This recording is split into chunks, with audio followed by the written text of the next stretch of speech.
Sudah? Sudah, Bu. Sudah, oke. Sudah, Bu.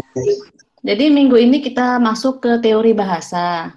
Pada minggu sebelumnya, saya sudah menjelaskan tentang pengantar. Apa sih itu kuliah TBO gitu ya? Teori bahasa automata itu apa sih? Bahasa itu apa? Automata itu apa? Gitu ya. Nah, hari ini kita langsung masuk ke bahasanya dulu ya, terkait dengan bahasa. Oke, review materi dulu nih. Review materi minggu lalu. Silahkan Anda buka lagi apa PPT minggu sebelumnya ya. Ada definisi automata. Silahkan, siapa yang bisa menyampaikan kembali apa itu automata? Monggo. Ayo, silahkan. Apa itu automata? Jangan sampai nanti sudah masuk minggu kedua masih belum tahu ya definisi automata apa. Ayo, silahkan. Boleh dibuka materi yang minggu lalu, dibaca saja. Automata itu apa? Saya tunggu. Tes, tes, mana ini? Halo, ada penontonnya kan ini? Halo,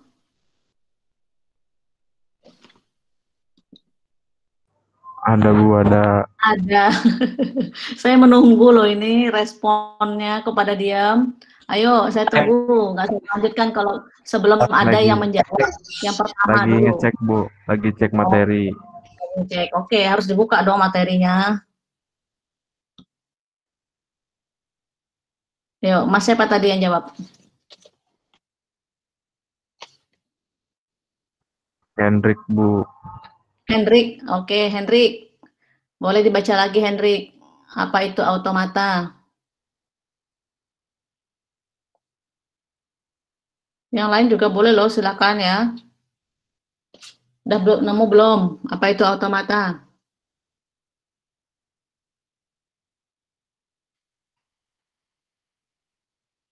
Ayo,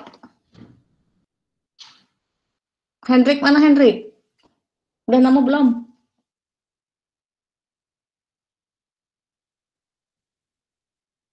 Sebentar, Bu. Sembari kuliah. Sembari KP, Bu. Sembari KP. Yuk, ayo, saya tunggu nih. Cahyadi, udah buka filenya belum? Ya Bu, sudah.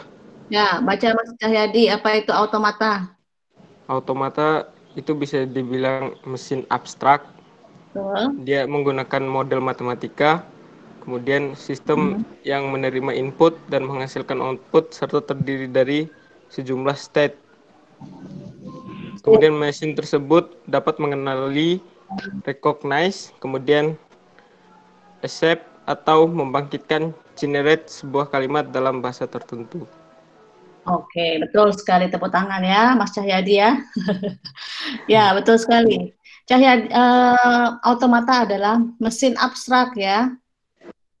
Ya Bu. Betul, mesin abstrak. Jadi bukan mesin yang sesungguhnya, jadi baru model itu ya, mesin abstrak yang terdiri atas sejumlah berhingga state ya. Fungsinya adalah bisa menerima, mengenali, membangkitkan, dan memutuskan apakah suatu inputan tadi diterima atau ditolak gitu ya. Oke. Oke, sip. Definisi automata. Selanjutnya, contoh automata itu apa saja? Contoh yang termasuk automata.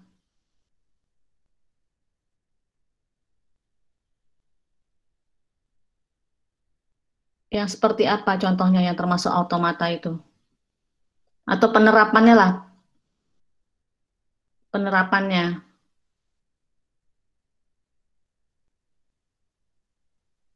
Penerapan automata.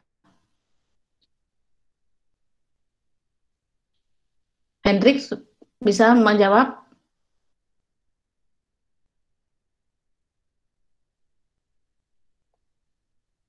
Kemarin kan Anda sudah baca-baca paper itu.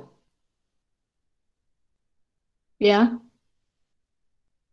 Nah, penerapan automata itu seperti apa? Apa contoh-contohnya automata itu yang sudah dibaca di kemarin di paper-paper dan di slide yang sudah pernah saya tunjukkan. Panji, Panji, Panji. Gimana Panji? Ayo, silakan dibuka lagi loh ya slide-nya. Atau ya kemarin kan sudah ada tugas pertama tuh, tugas presensi pertemuan pertama.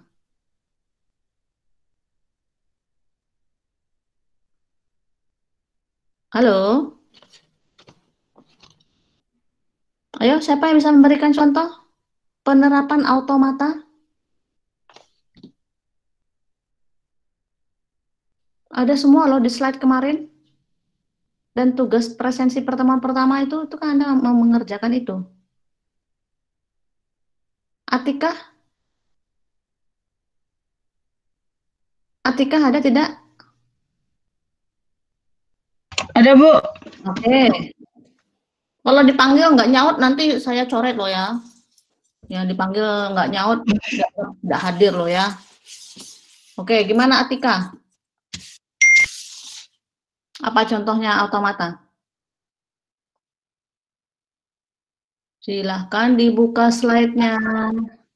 Berdasarkan pengerjaan tugas pertemuan 1 kemarin, konversi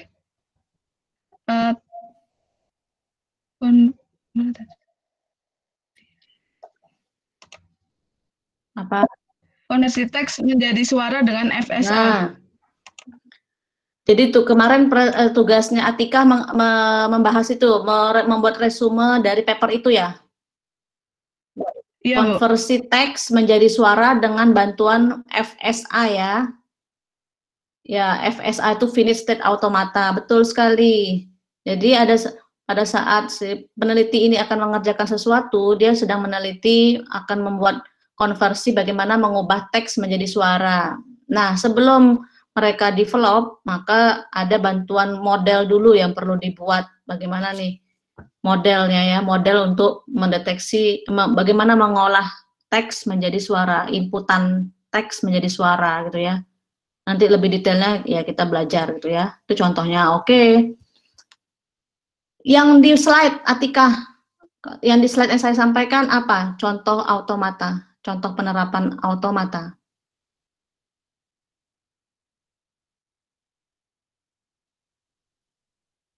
Gimana Atika? Atika mendengar? Ya, Bu. Baru buka yang di slide. Model switch on off. Betul, Bu. Model switch on off lampu ya. Ya. Terus apa lagi? Contoh automata yang di slide.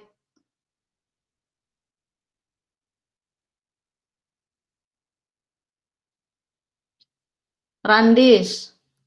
Sudah buka belum Randis? Halo Randis. Randis tidak bersuara. Iya, Bu. Ada, sudah buka belum? Apa yang di slide? Contoh automata.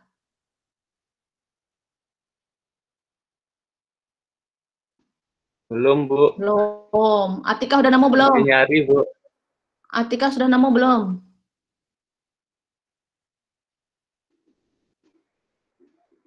Belum nemu. Siapa yang udah nemu? Contoh automata. Yang di slide. Pertemuan pertama. Bu, itu bukan yang mesin kopi itu bukan, Bu? Iya, betul. Salah satu contohnya itu betul. Coffee maker itu kan. Automatic coffee machine. Oke, apa lagi Mbak Kusuma? Ada lagi? Apalagi yang di slide? Bentar, Contoh Bu. apa? Yang mesin karaoke itu, Bu. Betul, mesin karaoke itu bekerjanya sebelumnya ada model automata dulu yang dibuat. Apalagi? Ada lagi? Ada lagi yang tahu? Yang masih ingat?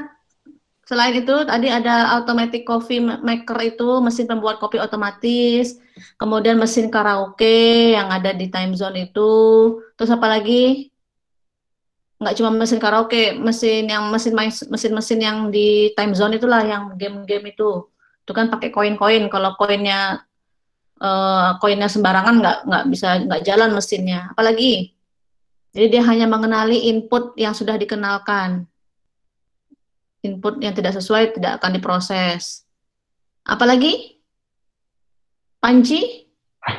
Ya, Bu. Bu, Ah, kalau itu, Bu, di apa? Kayak Google Voice itu, Bu.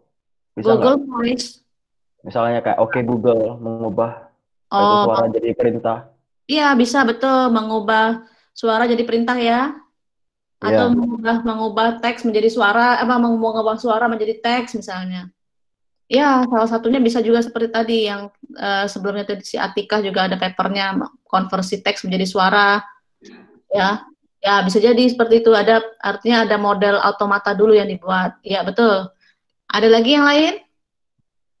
Ada satu lagi, vending machine. Masih ingat nggak vending machine? Siapa yang masih ingat apa itu vending machine? Yang mesin minuman yang biasa di bandara itu, Bu. Nah, betul. Mesin minuman yang di bandara itu ya. Nah, itu juga sama salah satu penerapan dari automata. Kenapa dikatakan sebagai salah satu penerapan automata? Karena mesin itu hanya dapat memproses input yang sesuai, hanya dapat mengenali input yang memang sudah dikenalkan. Dia tidak mengenal uang 2.000. Dia tidak mengenal uang 100.000 misalnya, kebanyakan uang 100.000, beli minumannya cuma 10.000, jadi dia misalkan hanya kenal uang 5.000, 10.000 gitu ya, selain itu tidak kenal. Kalau uang yang dimasukkannya 5.000 ya dia akan memproses minuman yang seharga 5.000, seperti itu ya. Oke gitu ya. Oke cukup, itu untuk review yang kemarin ya. Terkait dengan bahasa dan automata, kemudian contoh-contoh terapannya. Anda sudah membaca paper-paper juga yang terkait dengan orang melakukan penelitian dan kemudian membuat suatu model untuk penelitian mereka. Ya, baik ya, kita lanjutkan ya. Sekarang materi untuk pertemuan yang kedua saya sudah share. Oke. Baik, ini review materi tadi sudah. Ya. Nah, materi hari ini adalah kita akan mempelajari tentang teori bahasa, ya, terkait dengan bahasanya, karena automata terkait dengan suatu bahasa, input ya, input yang menjadi yang akan diolah itu kaitannya dengan simbol bahasa ya, dia akan mengenali bahasa apa. Jadi ini ada simbol, ada alfabet simbol, ada string dan operasinya, bahasa dan operasinya, grammar, string kosong, star closure dan positif closure. Teori bahasa, ya, teori bahasa di sini adalah membicarakan tentang bahasa formal atau formal language. Nah, teori bahasa di sini akan berkepentingan dengan ya untuk kepentingan perancangan kompilator atau compiler dan pemroses naskah, ya. Yang dimaksud dengan bahasa formal itu apa? Ya, bahasa formal itu ya adalah kumpulan kalimat, ya, bahwa semua kalimat dalam sebuah bahasa dibangkitkan oleh sebuah tata bahasa. Jadi setiap kalimat itu pasti ada grammarnya, ada tata bahasanya. Bahwa automata tadi dikatakan dalam mesin abstrak yang dapat mengenali input, ya, dan memutuskan apakah input tadi diterima atau ditolak gitu ya. Nah, maka di sini tentunya ada suatu aturan bagaimana kemudian mesin tadi bisa mengenali input tersebut. Nah, sebuah bahasa formal bisa dibangkitkan oleh dua atau lebih tata bahasa yang berbeda. Dikatakan bahasa formal karena grammar itu diciptakan mendahului pembangkitan setiap kalimatnya. Ya, jadi dikatakan bahasa formal karena grammarnya ada dulu, baru kemudian kalimat bisa dibangkitkan dari grammar itu, dari tata bahasa tersebut. Sedangkan bahasa manusia atau bahasa alami bersifat sebaliknya. Jadi bahasa alami itu bahasa yang kita pakai sehari-hari itu bersifat sebaliknya. Jadi sebenarnya kalimatnya sudah ada dulu, baru kemudian grammar itu diciptakan untuk meresmikan kata-kata yang hidup di masyarakat. Jadi itu perbedaannya, bahwa bahasa formal itu grammarnya dulu diciptakan, baru kemudian bisa dibangkitkan satu kalimat. Sedangkan bahasa manusia atau bahasa alami itu sudah ada dulu bahasa kalimatnya, baru kemudian grammar diciptakan untuk meresmikan kata-kata tersebut. Ya. Nah,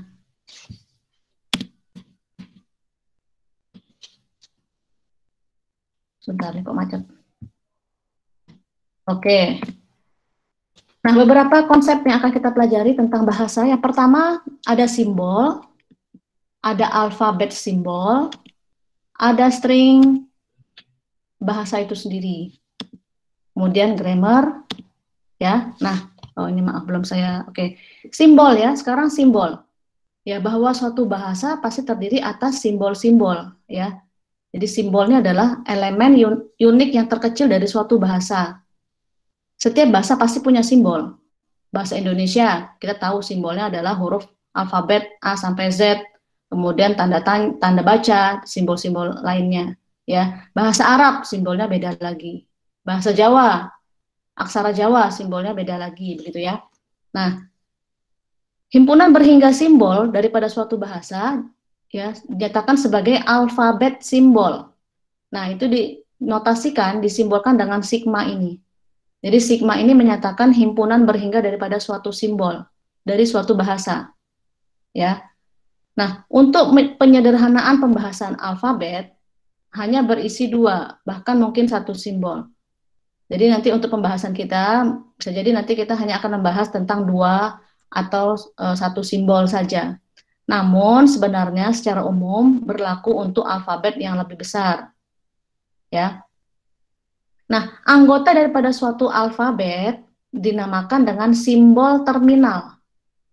Jadi simbol itu kan dinyatakan dengan alfabet misalnya, maka anggota daripada suatu alfabet dinamakan dengan simbol terminal. Jadi ini istilahnya ya.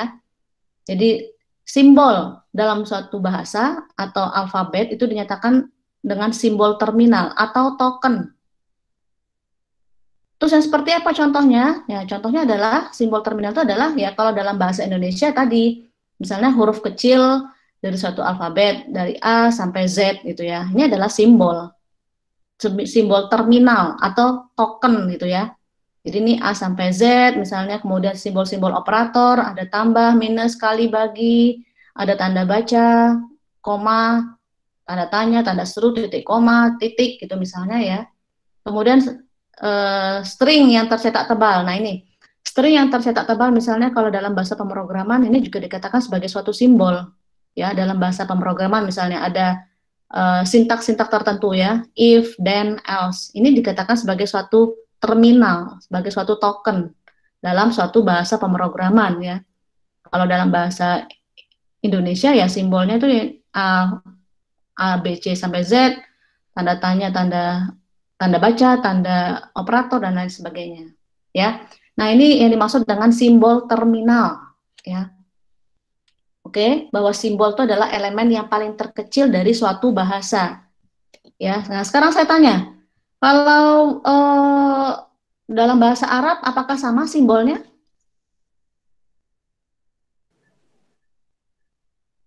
Sama tidak dengan bahasa Indonesia? Beda. Beda, Bu. Beda, Bu. Ya, apa? Seperti apa contoh simbol terminal dalam bahasa Arab? Yang dikatakan terminalnya itu yang mana? Kasroh. Kasroh. Oh ya, tanda bacanya itu ya Mas ya. Ya, Bu. Apalagi? Apalagi selain kasroh itu yang termasuk terminal dalam bahasa Arab? Ayo, apa? Selain kasroh? Doma. Apalagi? Doma. Habis itu apa lagi? Itu kan tanda bacanya. Kalau hurufnya sendiri? Huruf hijaiyah. Nah itu hurufnya sendiri yang huruf hijaiyah itu a, bata, saja itu ya kan? Alif, bata, shin, jin, ha, ain gitu kan? Nah itu ya, itu yang dikatakan dengan simbol terminal ya, simbol daripada suatu bahasa. Oke, yang tadi kasroh, tanda panjang gitu kan? Itu kaitannya dengan tanda baca misalnya. Oke, itu ya. Nah, kemudian ada lagi simbol non-terminal namanya. Jadi kalau tadi itu simbol terminal, ini ada lagi simbol non-terminal. Simbol non-terminal itu dinyatakan dengan huruf besar. Ya, A, B, C ini. Oke. Nah, masih lanjut. Setelah simbol tadi ya, ada lagi string ya terkait dengan bahasa. Kita tahu bahwa apa itu string? String adalah deretan simbol, kumpulan simbol. Ya. Dalam suatu string bisa ada simbol yang muncul lebih dari satu kali dan ada simbol yang tidak digunakan. Ya, jadi string kumpulan dari banyak simbol ya yang dirangkai menjadi satu kata misalnya. Oke. Bahasa ini sudah ya. Himpunan dari sejumlah string. Jadi kalau bahasa itu himpunan dari banyak kata gitu ya. Himpunan dari sejumlah string dari alfabet bahasa tersebut. Grammar adalah tata bahasa. Himpunan dari aturan struktur. Jadi grammar itu adalah aturan yang didefinisikan yang berlaku dalam suatu kalimat. Bahwa setiap bahasa pasti punya grammar. Bahasa Arab ada aturannya, tajwidnya misalnya. Bahasa Indonesia ada SPOK-nya. Bahasa Inggris ada tensesnya gitu ya, dan seterusnya.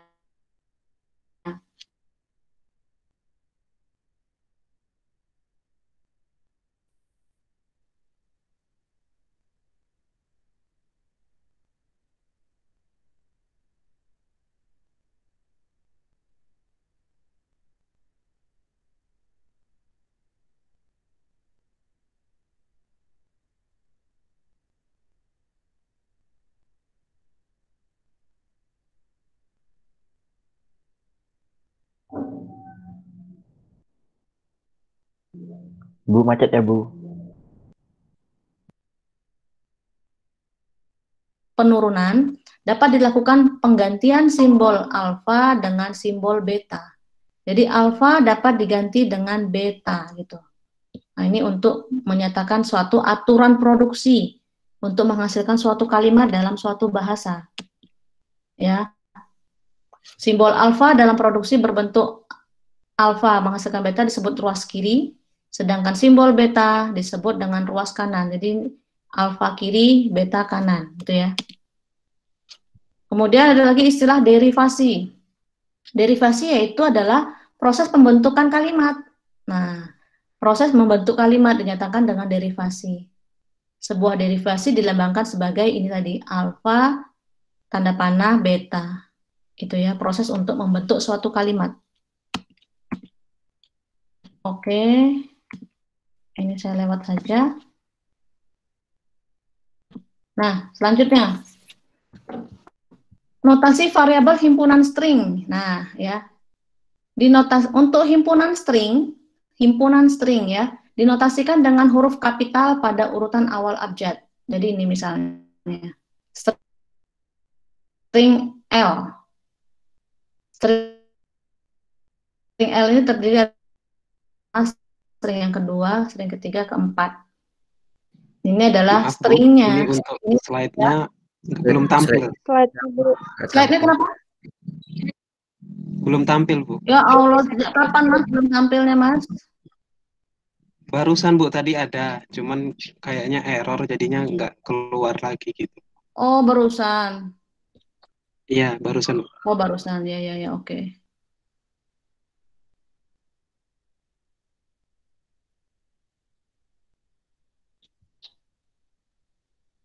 Sudah terlihat? Sudah, Bu. Oke, Udah, ya. Bu. Oke, baik Mas Faisal tadi ya. Oke, kita lanjutkan ya. Ini notasi variabel untuk himpunan string, untuk menyatakan himpunan string. Ya, masih ingat konsep untuk menyatakan himpunan ya. Jadi ini nama himpunannya L misalnya, L, kemudian terdiri atas ini string. Jadi ini String pertama, string kedua, string ketiga, string keempat.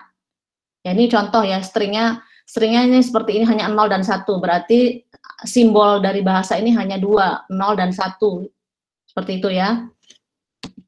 Oke. Nah, ini contoh yang lain lagi, contoh string. Contoh string tapi dalam bentuk yang lain. Kalau tadi kan hanya 01, 01 ya. Ini contoh string dalam bahasa Inggris. Cat, dog, house, dan seterusnya.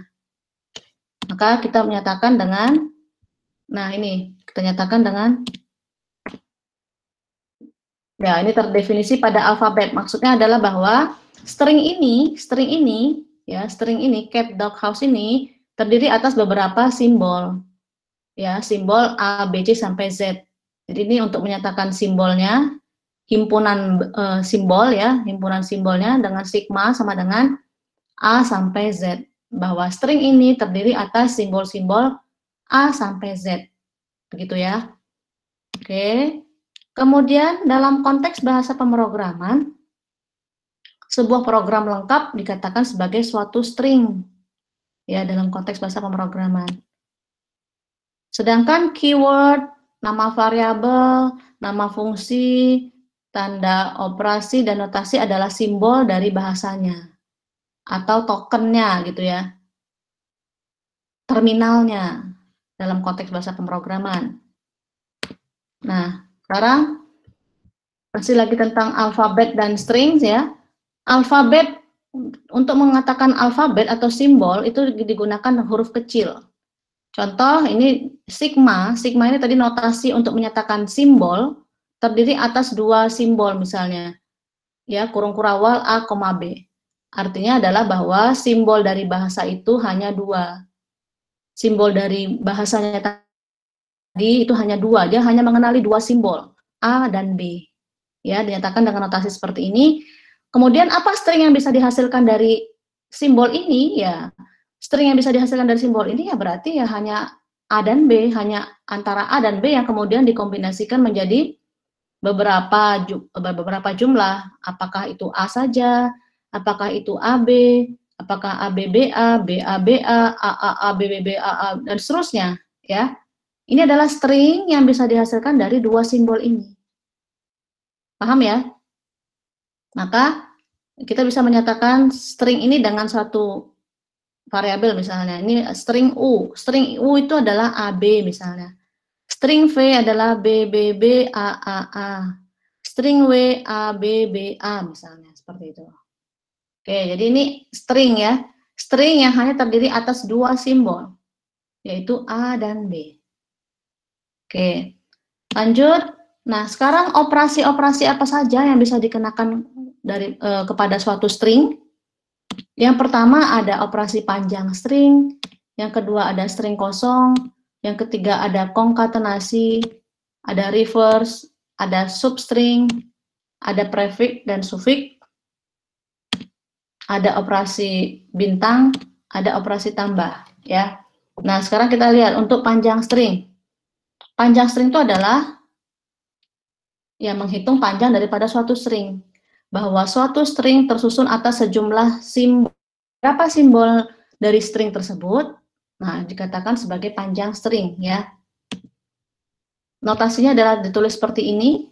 Jadi, panjang string X misalnya, maka dikasih tanda garis 2 di antara huruf X. Artinya itu adalah kita ingin mengetahui panjang string dari X. Contoh, misalnya X adalah string AABA, maka berapa panjang string X? Berapa? 5, Bu. 5, oke. 5. Betul.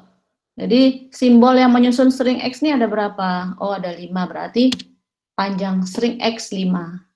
Gitu ya, itu untuk panjang string. AAB 3, AAAA, BBB 7. Dah, gampang ya. Tinggal hanya menghitung panjang jumlah dari simbolnya. Selanjutnya string kosong. Ya, string kosong, panjang stringnya kosong gitu ya. Nah, ada istilah string kosong ya. Nah, biasa dinyatakan dengan ini ya, empty ini atau lambda. Ya, jadi ada nanti istilah string kosong. Oke. Kemudian ada proses konkatenasi. Apa itu konkatenasi? Yaitu operasi menyambung string.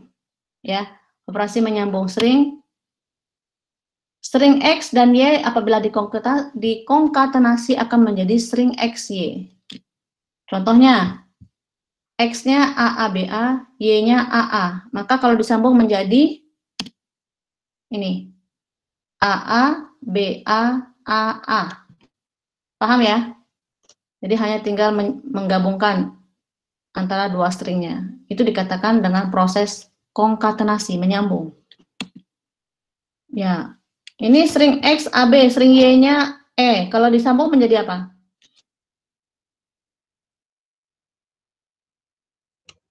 AB. AB, sip. Oke, betul Mbak. Karena Y adalah string kosong ya. Nah, itu proses konkatenasi. Oke, lanjut. Ada lagi proses konkatenasi berulang pada string. Konkatenasi berulang pada string. Nah, menggunakan notasi pangkat. Jadi, digabungkannya lebih dari satu kali gitu ya.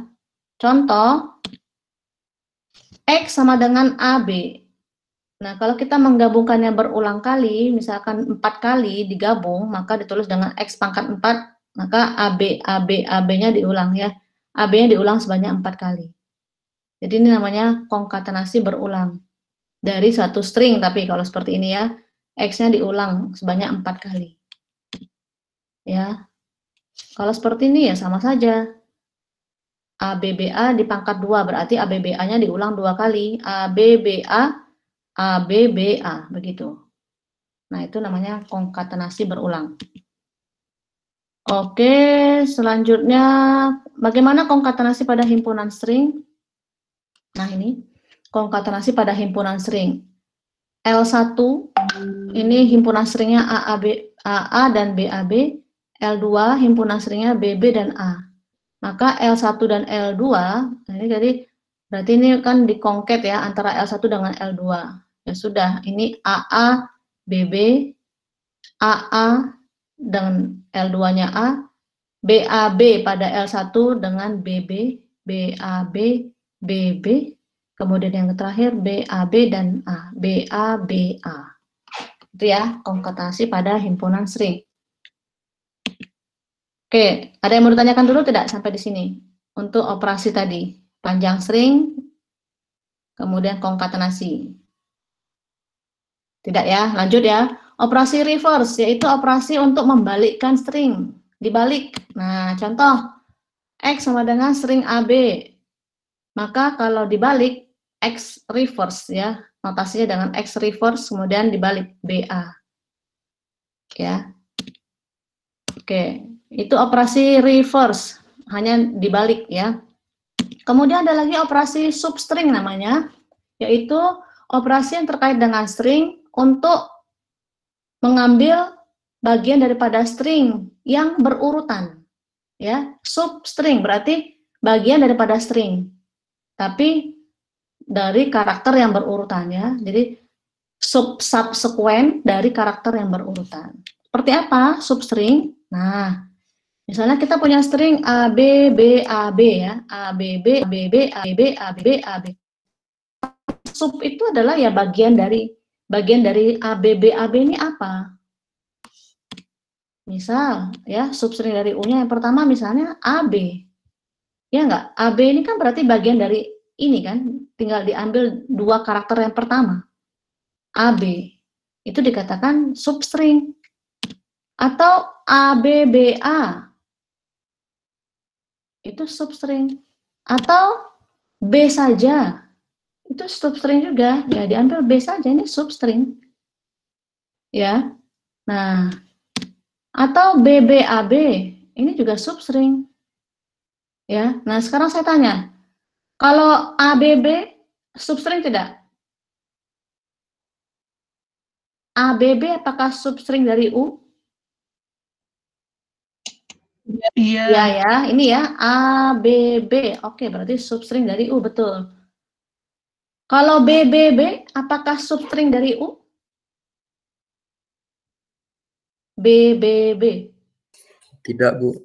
Tidak, kenapa? Iya, Bu. Oh, kenapa tidak, Bu. Mas? Tidak berurutan, Bu. Tidak berurutan. Adanya itu BB, AB ya. Kalau BBB nggak ada, berarti BBB itu bukan substring, betul. Dia harus berurutan ya. Kalau ABA ada nggak? Apa ABA itu substring dari U tidak?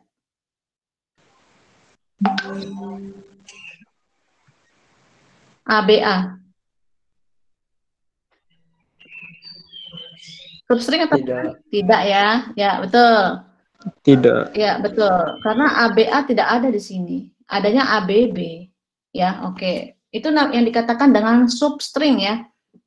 Substring, bagian daripada string. Tapi untuk karakter yang berurutan. Oke, selanjutnya prefix dan suffix. Apa itu? Kalau prefix itu adalah substring di awal, kalau suffix adalah substring di akhir. Nah, ini sama-sama substring. Ya, tapi kalau prefix itu letaknya di awal, kalau suffix itu di akhir. String U, A, B, B, A, B. Nah, yang dikatakan prefix itu adalah kita mengambil, yang dikatakan prefix, kita mengambil beberapa sub di awal. Ya sudah, misalkan kalau yang di awal kita mengambil ini string kosong dulu ya. Nah, ini string kosong. Kemudian ini kita mengambil satu simbol, satu simbol ya, satu simbol di depan dari U. Ya udah A. Ini AB ya, kita mengambil 2 dari depan. Ini ABB, kita mengambil 3 dari depan, ABB. Kemudian kita mengambil 4 dari depan, ABBA. Kemudian kita mengambil 5 dari depan, ABBAB. Ini dikatakan prefix. Terus sufiknya bagaimana? Nah, sufiknya ini berarti. Kalau prefixnya string kosong, maka sufiknya adalah ya sisanya, ABBAB. Kalau prefixnya A berarti sufiknya sisanya, BBAB. Kalau prefixnya AB, berarti sufiknya sisanya adalah BAB. Dan seterusnya. Nah, itu yang dikatakan dengan prefix dan suffix ya. Oke. Selanjutnya ada operasi bintang atau dinamakan star closure ini ya. Apa itu? Yaitu himpunan untuk seluruh string yang memungkinkan dari suatu alfabet. Jadi operasi bintang ini adalah himpunan seluruh string yang memungkinkan dari suatu alfabet, dari suatu simbol yang ada dari bahasa tersebut. Ada berapa anggota himpunannya?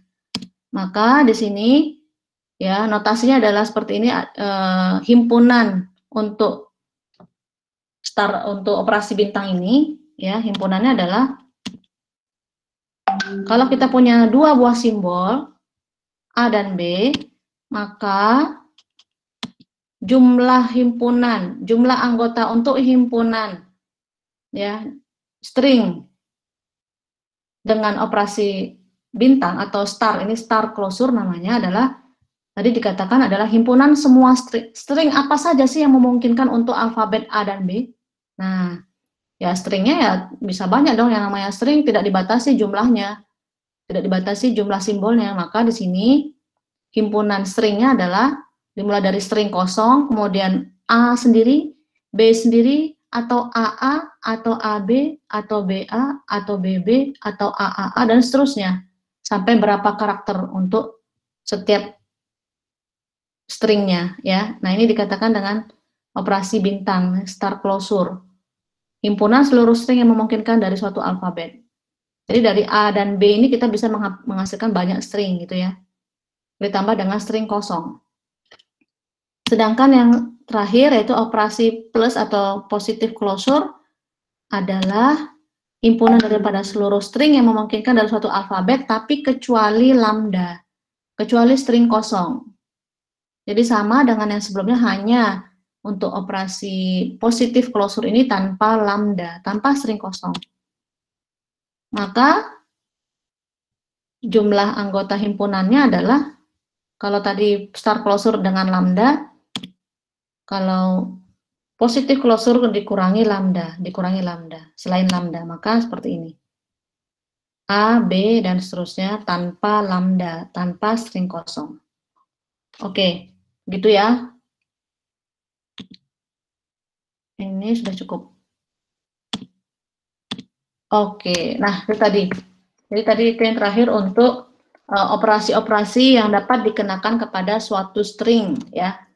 Nah, jadi tadi materi yang saya sampaikan adalah terkait dengan konsep bahasa ya, bahwa bahasa adalah terdiri atas beberapa simbol, kemudian dirangkai menjadi suatu string, bahwa bahasa adalah kumpulan dari banyak string ya. Bahasa adalah kumpulan dari banyak string.